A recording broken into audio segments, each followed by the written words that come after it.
ಇವತ್ತು ಯಾವ ರೀತಿ ತುಟ್ಟಿ ಆಗ್ತಾ ಇದ್ದಾವಪ್ಪ ಅಂತಂದ್ರೆ ಲಕ್ಷಗಳು ಇವತ್ತು ಪಾಪ ಬಡವರಿಗೆ ಕನಸಲ್ಲಿ ಬಂದು ಹೋಗ್ತಾವೆ, ವಾಸ್ತವದಲ್ಲಿ ಇಲ್ಲ. ಇದನ್ನು ಸಹಿತ ತಿಳ್ಕೊಬೇಕಾಗಿದೆ. ಇಂಥ ಪ್ರಸಂಗದಲ್ಲೇ ರೈತರಿಗೆ ಒಂದು ಆಯಾಮ ಕೊಡಿಸುವಂಥದ್ದು, ಹೊಸ ಬದುಕನ್ನು ಕೊಡಿಸುವಂಥ ದಿಶೆಯಲ್ಲಿ ಯಾವ ಕೆಲಸಗಳು ಆಗ್ತಾಯಿಲ್ಲ. ಮತ್ತು ಅದನ್ನು ಒತ್ತು ಕೊಟ್ಟಿಲ್ಲ ನಮ್ಮ ವಿಜೇಂದ್ರವರು ಹೇಳ್ತಾ ಇಲ್ಲ. ಕೇವಲ ಅವ್ರು ಏನು ಹೇಳ್ತಾ ಇದ್ದಾರಪ್ಪ ಅಂದ್ರೆ ಅಹಿಂದ ನೆನಪಾಕಾರೋ ಈ ಸಂದರ್ಭದಲ್ಲಿ. ಅಟ್ಲೀಸ್ಟ್ ಈ ಸಂದರ್ಭದಲ್ಲಾದರೂ ಅಹಿಂದ ನೆನಪಾಗಿ ಅವ್ರು ಜಾಗೃತಿ ಮೂಡಿಸುವಂಥ ಕೆಲಸ ಒಂದು ಸ್ವಲ್ಪ ಆಗ್ತದಲ್ಲ, ಅದನ್ನು ನಾವು ಸಮಾಧಾನ ಮಾಡ್ಕೊಂಡು ಹೋಗಬೇಕಾಗಿದೆ. ಯಾಕಂದರೆ ಏನೂ ಇಲ್ಲ ಅನ್ನುವಾಗ ಏನೋ ಒಂದಿಷ್ಟು ಅದಪ್ಪ ಅನ್ನುವಂಥದ್ದು, ತಮ್ಮ ಕುರ್ಚಿಗಾಗಿ, ತಮ್ಮ ಅಧಿಕಾರಕ್ಕಾಗಿ, ತಮ್ಮ ಮನಕ್ಕಾಗಿ ಏನೋ ಮಾಡ್ತಾಯಿದ್ದಾರೆ ಅಹಿಂದ ನಾಯಕರು. ಎಲ್ಲ ನಾಯಕರು ಅಷ್ಟೇ. ಇವತ್ತು ರಾಜ್ಯದಾಗಿರ್ಬೋದು, ದೇಶದಾಗಿರ್ಬೋದು, ರಾಜಕೀಯ ಯಾವ ರೀತಿ ಐತಿಪ್ಪ ಅಂತಂದ್ರೆ ದುಡ್ಡು ಹಾಕಿ ದುಡ್ಡು ತೆಗೆಯುವಂಥದ್ದು ವ್ಯಾಪಾರ.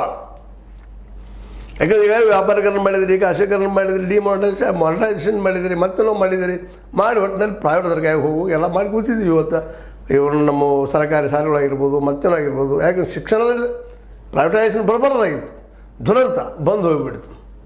ಹೀಗಾಗಿ ಅಲ್ಲೂ ಸಹಿತ ಅತ್ಯಂತ ಬಡ ಮಕ್ಕಳು ಹೋಗಿ ಕಲೀಲಿಕ್ಕೆ ಸಾಧ್ಯ ಇಲ್ಲ. 90% ಆಫ್ ದ ಪೀಪಲ್, ಇದು ಭಾಳ ಒಳ್ಳೆ ಹೇಳ್ತಾ ಇದ್ದೀನಿ, ಮತ್ತು ಹೇಳ್ತಾ ಇದ್ದೀನಿ ಮಾತನ್ನ, ಆ ಜನರಿಗೆ ಹೋಗಿ ಶಿಕ್ಷಣ ತಪ್ಪುತ್ತಾ ಇಲ್ಲ.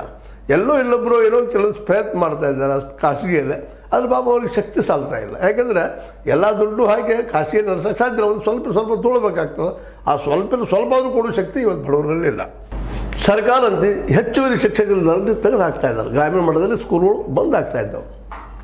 ಶಿಕ್ಷಕರಿಲ್ಲದ್ರೆ ಅಲ್ಲಿ ಹೋಗೋರು ಮೊದಲ ಶಿಕ್ಷಕರ ಕೊರತೆ, ಇವತ್ತಿಗೂ 60,000 ಶಿಕ್ಷಕರ ಕೊರತೆ ಅಂತ ಹೇಳ್ತಾರೆ. ಆದರೆ ಇವ್ರು ಹೆಚ್ಚುವರಿ ಬಂದಿದ್ದಾರೆ, ಇವ್ರು ಹೇಳ್ತಾರೆ ಯಾರು ಸರಿ ಯಾರು ತಪ್ಪ. ಈ ಎಲ್ಲ ನೆಲೆಯಲ್ಲೇ ಇವತ್ತೇನೋ ಸಮಾವೇಶ ಮಾಡ್ಕೊಳ್ತಾ ಇದ್ದಾರೆ ಸಿದ್ದರಾಮಯ್ಯನವರು, ನಮ್ಮ ಕುರ್ಚಿ ಉಳಿಯುವಾಗೆ ಅಂತೇಳಿ ನಮ್ಮ ವಿಜೇಂದ್ರವರು ಆರೋಪ ಮಾಡ್ತಾ ಇದ್ದಾರೆ. ಅದರಲ್ಲೇ ಸತ್ಯದ. ಮತ್ತು ಇವರು ಕೆಲವೊಂದಷ್ಟು ಪ್ರಶ್ನೆ ಮಾಡ್ತಾಯಿದ್ದಾರೆ, ಉಳಿದೆಲ್ಲ ಅಲ್ಲ ನೀವೇನು ತಂದ್ರಿ, ನೀವ್ಯಾಕೆ ಈ ಒಂದು ಕಾನೂನು ಮಾಡಲಿಲ್ಲ ಅನ್ನೋ ಪ್ರಶ್ನೆ ಇವರು ಮಾಡ್ತಾಯಿಲ್ಲ ವಿಜೇಂದ್ರವರು. ಇದು ಹಾಕಬೇಕಾಗಿತ್ತು.